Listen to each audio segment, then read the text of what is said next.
And you mentioned in relation to Robert Kennedy the woke issue and the concern people have about woke matters who may otherwise be Democrats, and a strong rallying call for Republicans. How is that playing out in the United States? Is it being exposed as the minority concern that it is with most people, most Americans, most Britons are able to tell the difference between a man and a woman without thinking about it for too long? Yes, among most people, this is clear. The transgender issue has been a complete political winner for conservatives. It's what won Republicans Virginia in the election of Glenn Youngkin. It's what made Ron DeSantis an extremely popular governor and now a presidential candidate. It's a major winner because it is a wedge issue for the left.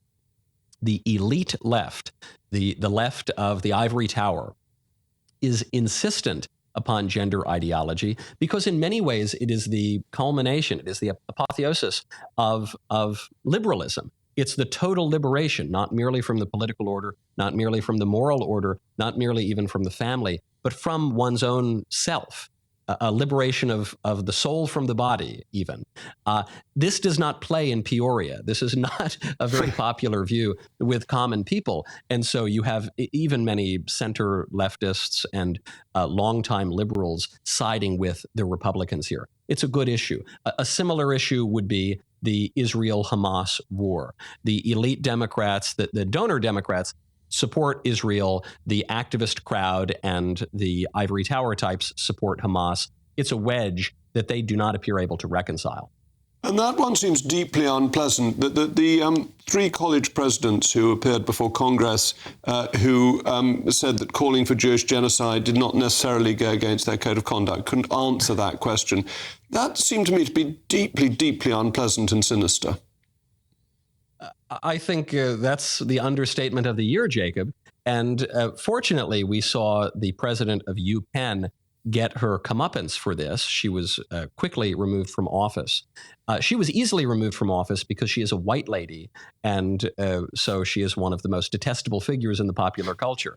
The Harvard president, who said precisely the same thing that the Penn president said, is a black lady, and so she has been able to hold on to power, though even she right now is seriously struggling because of reporting produced by journalists like Christopher Rufo and Aaron Sibarium that President Claudine Gay of Harvard appears to have plagiarized every single thing she's ever written, including Christmas gift thank you notes. So she's continuing to cling to power for now. But I, in fact, support her remaining in office. I support these Ivy League presidents going and stating their views and defending Hamas, if they please, because what that reveals is the rot that has been present for so long in American higher education. American higher education is in many ways the epicenter of the left's power in this country.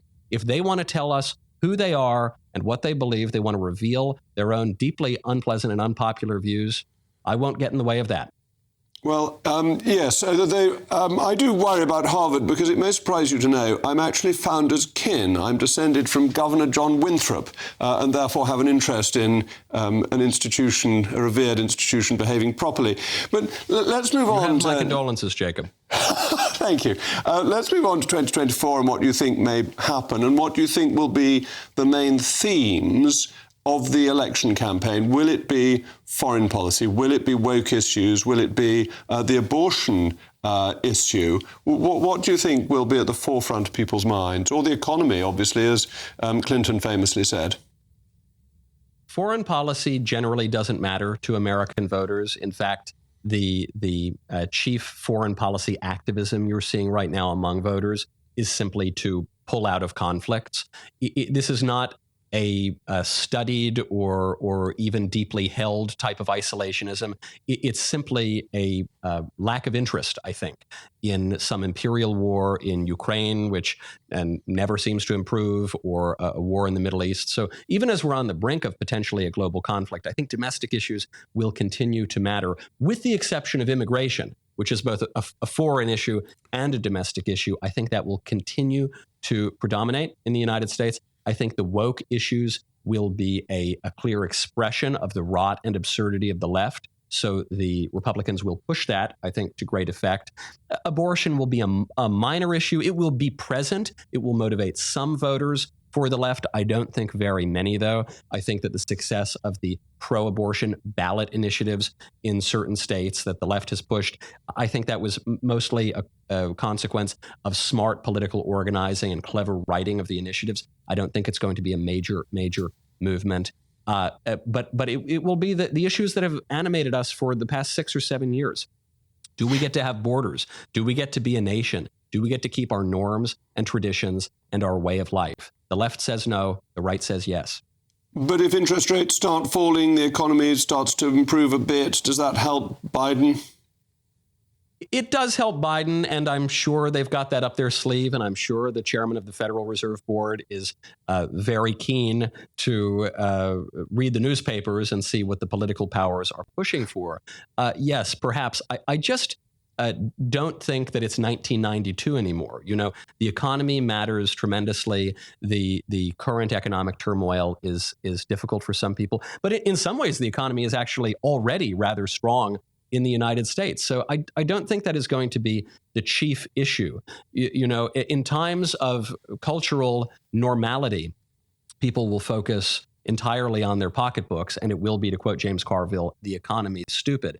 But in times when people are being forced to send their daughters to walk into a bathroom with a husky fellow wearing a tutu, then I think people are going to think a little bit more culturally, and rightly so.